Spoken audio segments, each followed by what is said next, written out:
जिन्होंने एक व्रत ले रखा है, श्री कृष्ण भजन, श्यामा श्याम श्याम, ऐसे नींद भी तुम्हारी भजन हो जाएगी, समाधि हो जाएगी। एक व्रत की चर्चा कर रहे हैं भीष्म जी अंतिम समय। कौन सा व्रत? कृष्ण व्रताः, अखंड भजन। आप कुछ भी जीवन में हो जाए, अपने प्रभु का नाम नहीं छूटने देंगे, कुछ भी हो जाए। कमर कशो, सामर्थ्य है आप में। प्रभु ने आपको आध्यात्मिक शक्ति से युक्त मनुष्य शरीर दिया है। ये साधन धाम मोक्ष कर द्वारा पाई न जे परलोक संभारा, मिला ही है। इसीलिए ये जो बातें बनाते हैं लोग, नाम से भजन नहीं, भजन में मन नहीं लगता, ऐसा वैसा, ये आप भोगों में सुख मानकर, स्नेह संबंधियों में सुख मानकर ऐसा बोल रहे हो। आप में पूरी सामर्थ्य है भगवत प्राप्ति करने के लिए।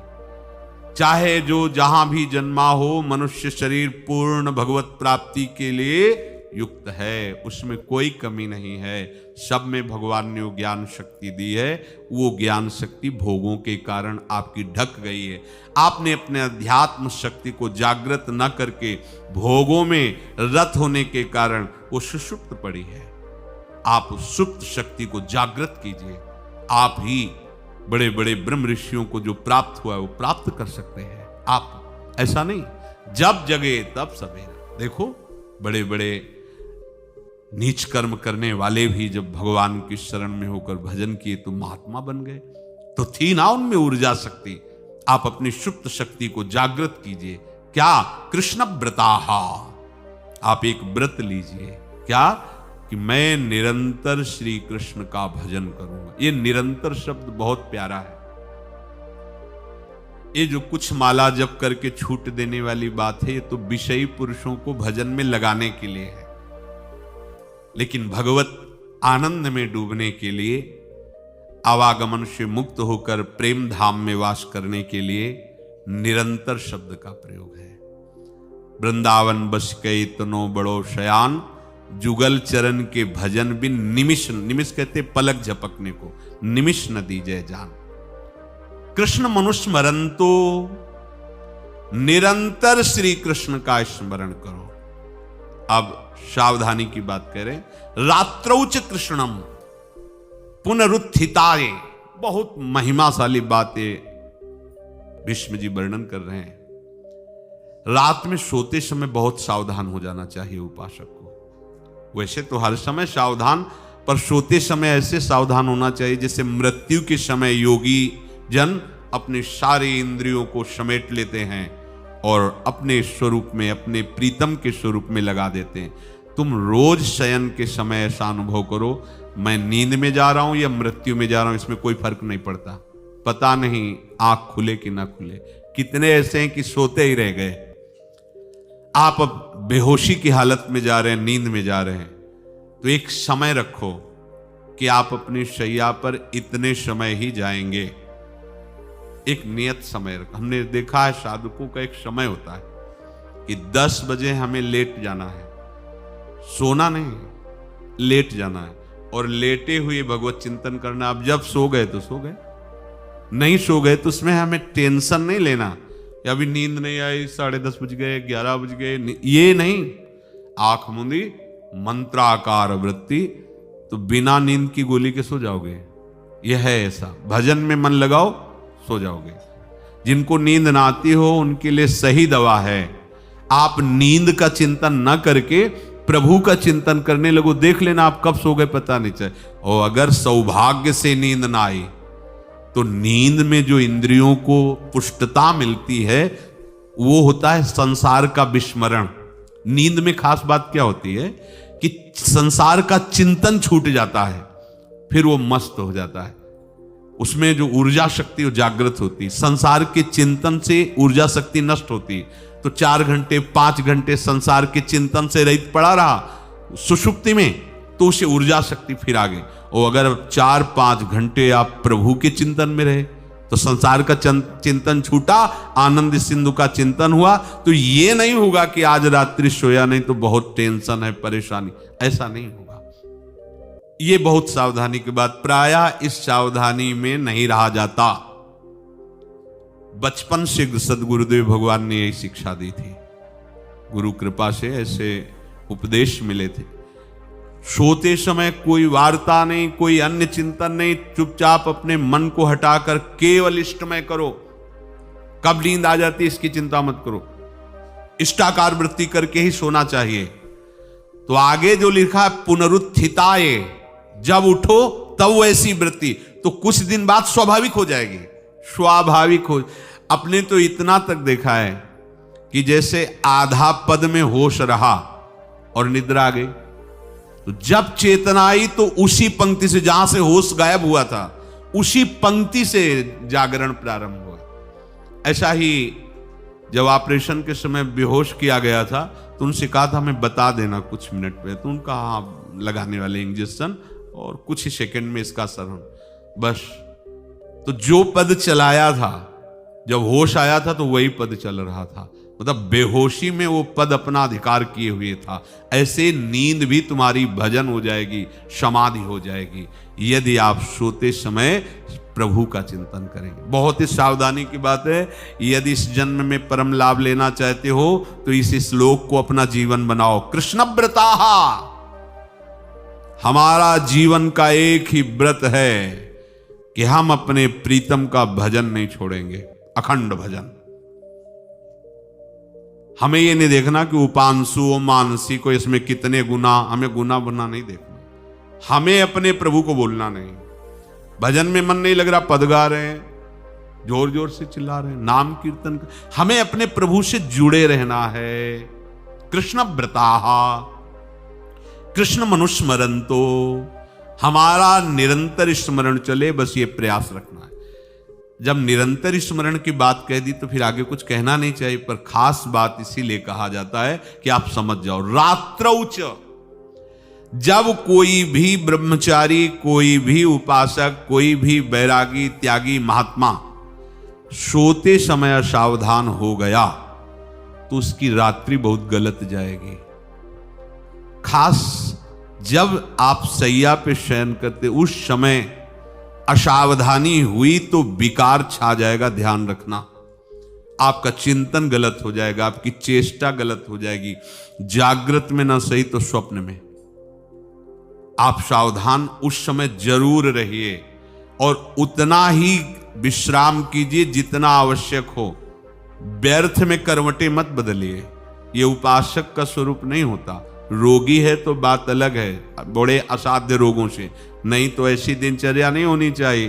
कै बजे? 3:30, अभी आधा घंटा तो है, फिर कमर ओढ़ लिए, ये साधक का नहीं होता। उचित समय, जो मान लो 4 घंटा विश्राम का, तो अब ये नींद का विषय आओ या ना हो, हम तुम्हारे लिए पुष्प बिछा के नहीं बैठेंगे कि आ जाओ आ जाओ आ जाओ। नहीं आई तो अब ये नहीं गया, अब इतने समय नहीं आई थी, अब 4 बजे उठने के समय कैसे, नहीं, ये फेंका। उसमें विचार नहीं किए, पहले फेंको और सैया से नीचे उतरो, भूमि को प्रणाम करो, आगे बात नहीं। वो फिर आपको ऐसा होता है 10 मिनट में तो कोई बात नहीं, 10 वो पार कर देगा, घंटा दो। रात्रौ च कृष्णम पुनरुत्थिताय, ये नियम लीजिए। सोते समय आप बिल्कुल मृत्यु दशा की स्थिति लाइए, जैसे मरने वाला नहीं होता, सब जगह से मन हटाकर। और सच्ची है, पता नहीं आंख खुले कि ना खुले, ये बड़ा धोखे का जीवन है। ये ऐसे हजारों लोग सोए और सोते ही रह गए। हमको धोखे में नहीं रहना। सुबह जग जाएंगे तो फिर भजन करेंगे, लेकिन हम बिल्कुल तैयारी में। तो जब ये था कि किडनी कभी भी फेल हो सकती, तो हमें ज्ञान तो था नहीं ऐसा उस समय, तो हम रात्रि में जब शयन का समय, तो कपड़े कौन थे, कोई पैंट शर्ट थोड़ी थे, सब हटा चला, ऐसे रज लगाई, राधा वल्लभ जी को ऐसे बांधा, चरणामृत लिया, पूरी तैयारी में, क्योंकि पास कोई था नहीं। तो ये होता था कब मर जाए, कैसे बताएं कितना सुख, एकदम युगल चरणारविंद में तदाकार होते वो। इसीलिए कहते हैं कि प्रतिकूलता और अव्यवस्था और दुख ये भगवत प्राप्ति का प्रधान साधन है। अव्यवस्था, प्रतिकूलता और दुख, ये अभ्यास उसी से। जब शाम के शयन करते तो पहले वृंदावन को प्रणाम करके और ऐसे भावना में प्रिया प्रिया कहते कि जैसे भी आपके अगर शरीर छूट जाता है रात्रि में, तो आप धोखा ना करना, आप बुला लेना अपने। और कैसे बताओ उस समय कैसे भाव होते थे, कोई पास नहीं, कोई सुविधा नहीं, 1 रुपया ले तो एकदम दैन्यता, एकदम कितना सुख मिलता, वो एकदम केवल भगवद आश्रित। तो रात्रौ च कृष्णम पुनरुत्थिताय, ये बहुत पकड़ने वाली बात है। रात्रि के समय कोई और चिंतन न बनने पावे। देखो अभ्यास, और उस समय खास करके विषय चिंतन बनता है, ध्यान रखना। दिन भर लड़ते रहोगे इंद्रियों से, और जब आप शयन के समय जाओगे तब वो अवसर ढूंढेंगी और आपको विषयों में फंसाने की चेष्टा करेंगी। कोई क्रिया या पूर्व में कोई क्रिया या कोई दृश्य या कोई बात, अगर कहीं मोबाइल से मित्रता है और बगल में रखा है तो भूल जाओ, रात्रौ च कृष्णम पुनरुत्थिताच। जब तक नींद नहीं आती तब तक फिर वो ऐसी सामग्री डाल देगा कि वो बर्बाद हो जाओगे। साधक मान लो, हमारी प्रार्थना मान लो, हम मानते हैं कि आज के समय में यंत्र का बहुत बड़ा प्रभाव है। अब यंत्र का प्रभाव देख लीजिए, ये छाती पे मोबाइल होगा, यही धड़कन के साथ वो घंटी बजे और कुछ नहीं। ऐसा भगवान का खेल रचा है। और इसमें सबसे खतरनाक बात है कि आप जो चाहो देख सकते हो, जहां चाहो, जैसे विश्व की पूरी बात, पूरा विश्वात्मा है, ये विश्वात्मा स्वरूप है, सर्च करो दे। अब अगर साधक सावधान नहीं है तो समाज में तो ऐसे कट गया। अब एकांत में जब शयन के समय गया, उस समय मन आपको फंसाने की चेष्टा। प्रार्थना है, अगर आपके पास मोबाइल हो तो एक उसका समय रखो। अगर आपको ऐसा लगता है कि कोई परिस्थिति आ जाए, हम स्विच ऑफ किए हैं, तो एक और मोड कहते हैं, कोई फ्लाइट मोड दो, क्या मोड में लगा दो, सीधे मत रखो, मोड में लगा दूर रख दो। आप अपने चित्त को प्रभु में जोड़िए। रात्रि के समय मोबाइल का प्रयोग मत कीजिए। मान लीजिए रात्रौ च कृष्णम पुनरुत्थिताय, सुबह उठते ही आपको कुछ चिंतन नहीं करना। सबसे पहले उठते ही, यदि आपके अभ्यास में आ गया तो ऐसा ही होगा, नहीं तो आपको पहले सदगुरुदेव भगवान का प्रणाम नमस्कार और कुछ भक्तों का, और फिर नाम जप। भले 5 मिनट ही करो, अपने आराध्य देव का सुमिरन, फिर अपनी दिनचर्या करो। ते कृष्ण देहा प्रवशन्ति कृष्ण माज्यम यथा मंत्र हुतम हुताशे। वो ऐसे श्री कृष्ण रूप होकर श्री कृष्णमय हो जाते हैं जैसे मंत्र पढ़कर हवन किया हुआ घी अग्निमय हो जाता है। ऐसे ही यदि आप निरंतर प्रभु के चरणारविंद का आश्रय लेकर उनका भजन करोगे और रात को पवित्र रखो, दिन तो समाज में कटेगा। आपका एकांत पवित्र होना चाहिए, जरूर इस बात पर ध्यान दीजिए। आपका एकांत पवित्र होना चाहिए। एकांत में मन अधकचरे साधकों पर शासन करके उनको भ्रष्ट करने की पूरी ताकत लगाता है। आप मन को सहयोग मत कीजिए, मन को डराइए, ऐसे कोई आचरण मत कीजिए, नहीं तो क्या होगा, ये सब ऐसे ही लगेगा, फिर वो आनंद नहीं। जब तक भगवदा आनंद नहीं, निज सुख बिन मन होई की थीरा, अगर आपको हृदय में भगवदा आनंद नहीं मिला ना, तो ये सब बातें केवल रह जाएंगी, होंगे बुरे आचरण ही। आचरण आपके बुरे ही होंगे, देख लेना। इसलिए सावधान।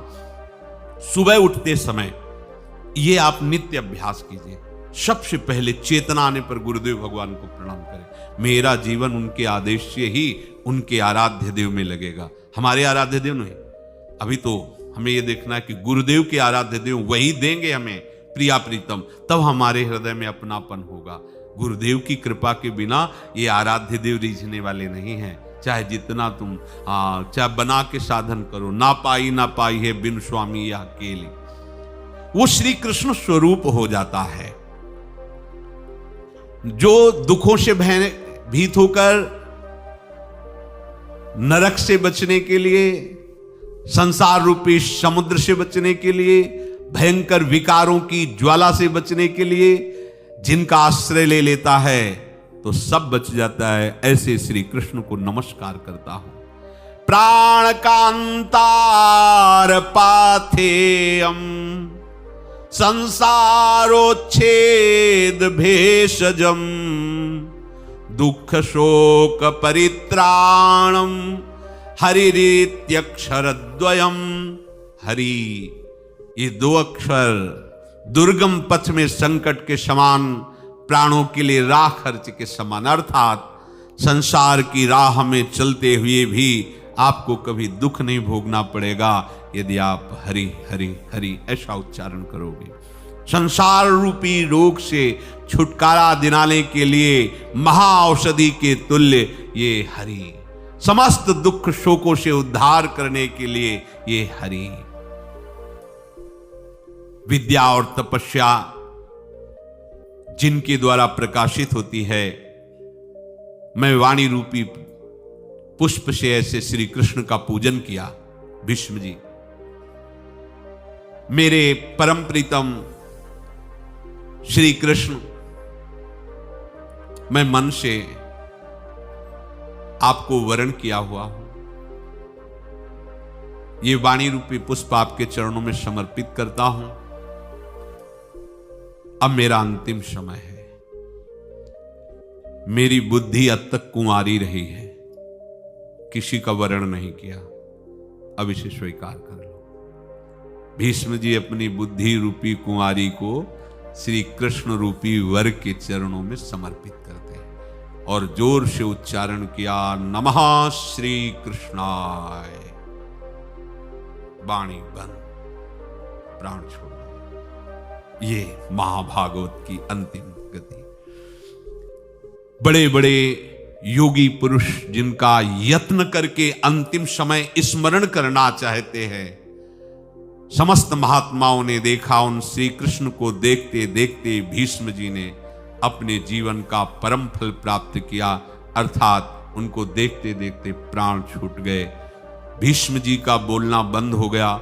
वहां बैठे हुए बड़े बड़े महर्षियों के आंखों में आंसू आ गए और सबने गदगद कंठ से भीष्म जी की भूरी भूरी प्रशंसा की। सबने भीष्म जी की बड़ी सराहना की कि ऐसी दशा अंतिम समय में भगवान जिसके सामने हो और भगवान की स्तुति करते हुए पधारे। पुरुषोत्तम प्रभु श्री कृष्ण जी मंद मुस्कुराते हुए, अर्थात भीष्म को अपने परमानंद का दान करते वापस आ गए। ये हैं प्रभु श्री कृष्ण। जब कोई इनकी महिमा को इनके चरणारविंद से जानता है, तभी वो एक कह पाता है कि वास्तविक मैं नहीं जान पाया। यही जानता है। जो ये जानता है कि मैं जान गया, वो जान नहीं पाया, और जो जानता है वो यही जान पाया कि मैं जान नहीं पाया। इतने बड़े बड़े महर्षि, इतने बड़े, जो ये जानता है कि मैं जानता हूं, तो अभी वो जान नहीं पाया। और जो ये कहता है कि उनकी कृपा से जाना पर पार नहीं पाया, मैं जान नहीं पाया, वही असली